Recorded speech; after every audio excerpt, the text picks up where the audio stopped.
सारा का सारा खेल बिलीफ सिस्टम का है। मैं आपको फिर बताता हूं my dear friends, ladies and gentleman, कि इस जंगल का सबसे बड़ा जानवर कभी भी शेर होता ही नहीं।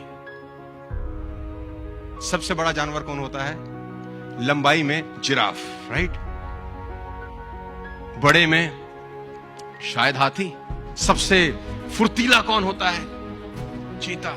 सबसे क्लेवर कौन होता है? लेकिन साला इनमें से कोई राजा नहीं होता ना।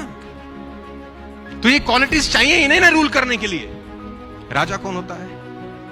उसमें ऐसी कोई क्वालिटी नहीं है, ना ऊंचा है, ना भारी है, ना फुर्तीला है, ना क्लेवर है। उसमें एक आदत है जो किसी में नहीं है, उसमें एक अदा है जो किसी में नहीं है, उसमें क्वालिटी है जो किसी में नहीं है। इसका साले का बिलीफ सिस्टम बड़ा गजब है। इससे किसी ने पूछा कि तू राजा क्यों है, तेरे में तो कैसी कोई क्वालिटी नहीं। क्या बोलता है? बोला मुझे लगता है मैं राजा हूं, इसलिए मैं राजा हूं। मुझे लगता है मैं राजा हूं।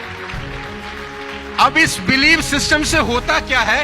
एटीट्यूड चेंज होता है, एक्शन बदल जाता है। हाथी ने शेर को देखा, शेर ने हाथी को देखा, एनकाउंटर हुआ, आंखों का आमना सामना हुआ।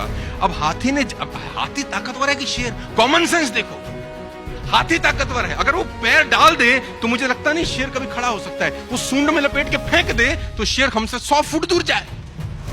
लेकिन हाथी को ऐसा लगता ही नहीं। जब दोनों आमने सामने देखते हैं तो हाथी के दिमाग में शेर को देखते ही आता है, ईटर, ये खाएगा। उसके थॉट प्रोसेस में क्या रहता है?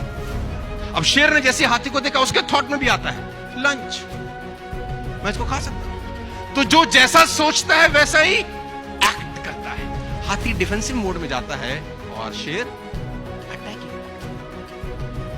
लेकिन हाथी क्या शेर से ताकतवर नहीं है? तो जवाब है लेकिन वो वैसा फील करता है। लेडीज एंड जेंटलमैन, आप फील करना शुरू कर दो कि आप सब लोग अगले 1 साल में रूल कर सकते हो। आपका एटीट्यूड चेंज हो जाएगा, आपका एक्शन प्लान बदल जाएगा। You can rule the market my dear friends.